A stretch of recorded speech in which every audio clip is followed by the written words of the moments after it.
Assalamualaikum warahmatullahi wabarakatuh. Selamat datang dalam video presentasi kami yang berjudul Sistem Outsourcing dalam Hukum Ketenagakerjaan di dalam implikasi hukum dan perlindungan hak pekerja. Materi ini disusun untuk memenuhi tugas akhir semester mata kuliah Hukum Ketenagakerjaan di bawah bimbingan Ibu Profesor Dr. Fitriato Soreha, SHMH. Di dalam latar belakangnya, yaitu seperti dalam dinamika hubungan industrial modern, praktik outsourcing atau alih-daya telah menjadi sebuah tren yang semakin berkembang. Sistem ini dipilih oleh banyak perusahaan sebagai strategi efisiensi, biaya, dan fleksibilitas tenaga kerja. Dengan mengalihkan sebagai pekerja kepada pihak ketiga, perusahaan pengguna dapat memfokuskan diri pada aktivitas inti atau core bisnis mereka. Namun demikian, pertumbuhan praktik outsourcing tidak lepas dari berbagai persoalan yang berdampak pada aspek hukum ketenagakerjaan. Salah satu isu yang paling menonjol adalah ketidakpastian status hukum para pekerja outsourcing. Banyak dari mereka tidak memiliki kejelasan mengenai siapa menjadi pihak pemberi kerja yang sesungguhnya, apakah perusahaan outsourcing atau perusahaan pengguna. Kondisi ini berdampak pada ketidakpastian dalam penerimaan hak-hak normatif mereka seperti upah, jaminan sosial, serta perlindungan terhadap pemutusan hubungan kerja. Yang perlu dilakukan dalam kajian mendalam terhadap dasar hukum sistem outsourcing di Indonesia. Kajian ini tidak hanya bertujuan untuk memahami batasan dan kewajiban hukum dari masing-masing pihak yang terlibat, tetapi juga untuk menilai sejauh mana peraturan yang ada dan mampu memberikan jaminan perlindungan terhadap hak-hak pekerja outsourcing. Di dalam rumusan masalahnya sebagai berikut. Yang pertama, ada apa saja dasar hukum sistem outsourcing. Yang kedua, bagaimana implikasi hukum dari sistem outsourcing. Yang ketiga, sejauh mana perlindungan hak-hak pekerja outsourcing yang diberikan. Di dalam dasar hukum outsourcing, yang pertama, Undang-Undang Nomor 13 Tahun 2003 tentang Ketenagakerjaan. Dalam pasal 64 hingga pasal 66 undang-undang ini menjadi dasar utama pengaturan tentang pelaksanaan alih-daya atau outsourcing. Dalam ketentuan tersebut, diatur bahwa perusahaan dapat menyerahkan sebagian pelaksanaan pekerjaan kepada perusahaan lain melalui mekanisme pemborongan pekerjaan atau penyediaan jasa pekerja atau buruh. Selain itu, pasal 65 dan pasal 66 mengatur secara khusus tentang hubungan kerja dalam outsourcing. Yang kedua, ada Undang-Undang Nomor 11 Tahun 2020 tentang Cipta Kerja. Undang-undang ini merupakan regulasi komprehensif yang merevisi sejumlah ketentuan dalam Undang-Undang Ketenagakerjaan, termasuk ketentuan tentang outsourcing. Salah satu perubahan krusial adalah dihapuskannya batasan jenis pekerjaan yang dapat dialih-dayakan, yang sebelumnya dibatasi dan hanya untuk pekerjaan penunjang. Artinya, setelah lahirnya undang-undang ini, tidak ada lagi pembatasan jenis pekerjaan yang diboleh atau dialih-dayakan. Yang ketiga, ada Peraturan Pemerintah Nomor 35 Tahun 2021. Peraturan pemerintah ini sebagai aturan pelaksanaan dari Undang-Undang Cipta Kerja memberikan penegasan lebih lanjut mengenai perjanjian kerja, waktu kerja, dan hubungan kerja di dalam outsourcing, yang pasalnya bisa dilihat di dalam undang-undang tersebut atau peraturan pemerintah tersebut. Yang keempat, ada perbedaan pemborongan pekerjaan dan penyediaan jasa tenaga kerja. Menurut ketentuan hukum, perbedaan ini penting karena menentukan siapa yang bertanggung jawab atas perlindungan hak pekerja, serta untuk menghindari praktik penyelundupan hubungan kerja atau disguised employment. Yang selanjutnya saya akan menjelaskan tentang implikasi hukum di dalam outsourcing.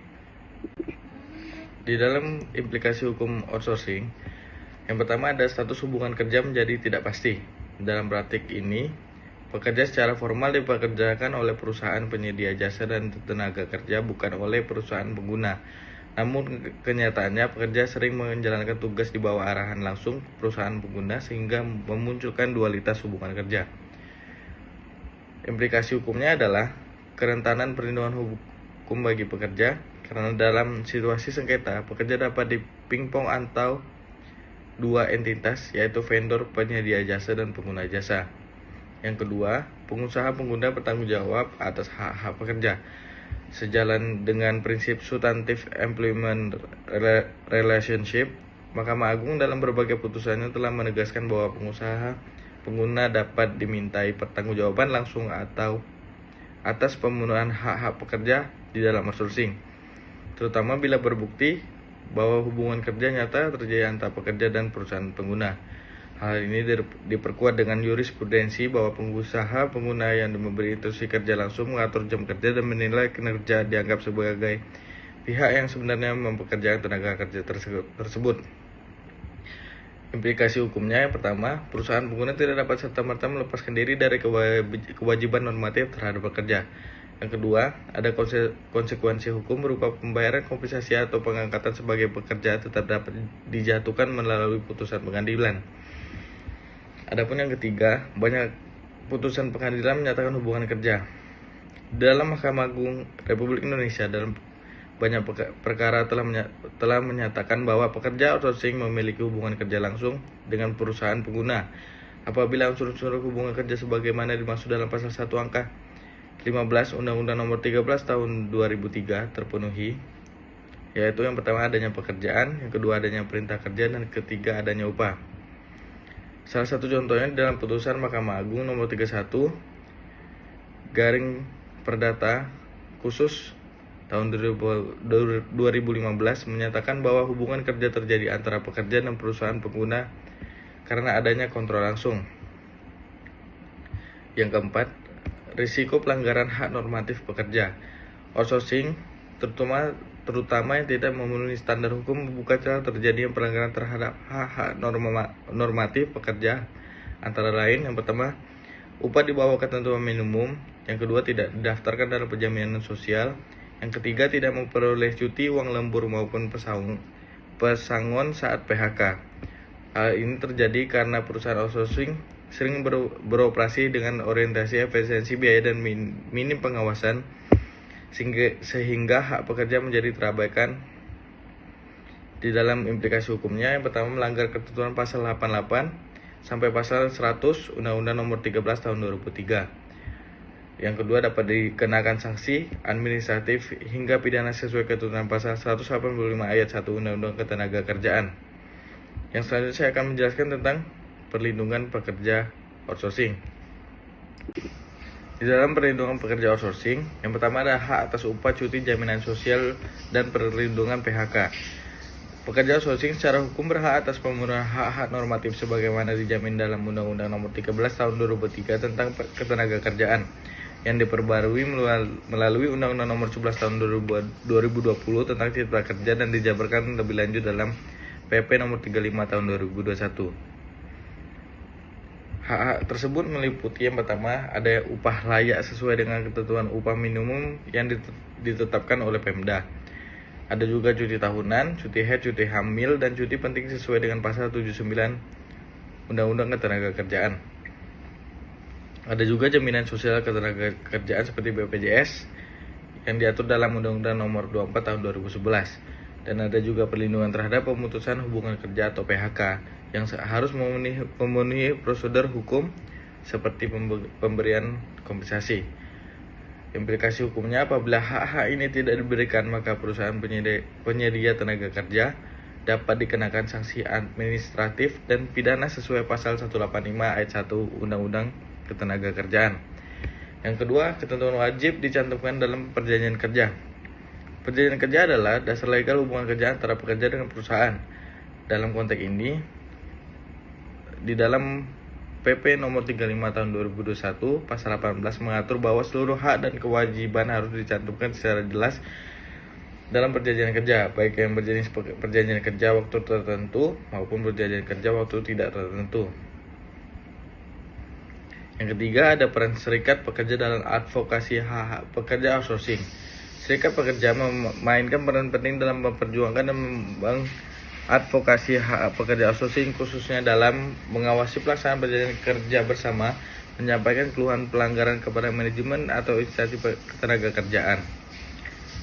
Yang keempat, ada pentingnya pengawasan oleh Dinas Ketenagakerjaan. Dinas Ketenagakerjaan di tingkat provinsi maupun kabupaten kota memiliki wewenang melakukan pengawasan terhadap pelaksanaan norma-norma ketenagakerjaan, termasuk dalam konteks ini berdasarkan pasal 176 sampai dengan pasal 182 Undang-Undang Ketenagakerjaan.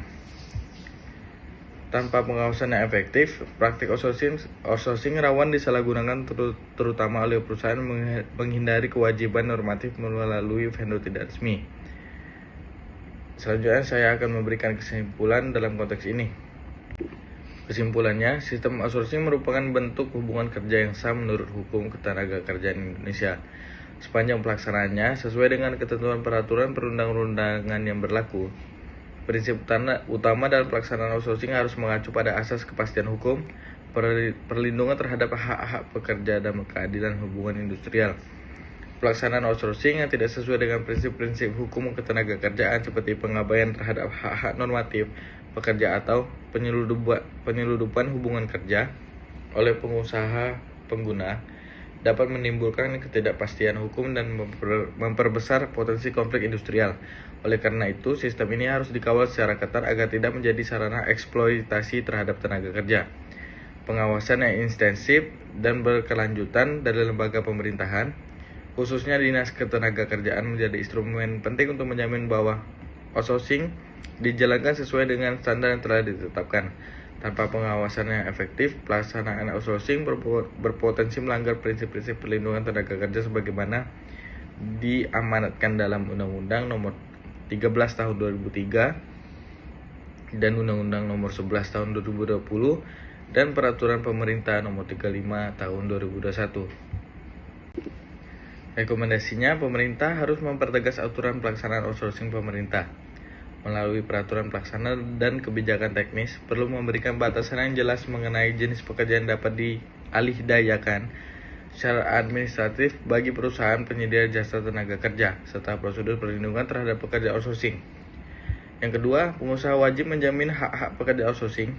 Perusahaan pengguna jasa outsourcing harus ikut bertanggung jawab secara moral dan hukum terhadap hak-hak pekerja, terutama ketika pekerja tersebut bersifat tetap dan terus-menerus.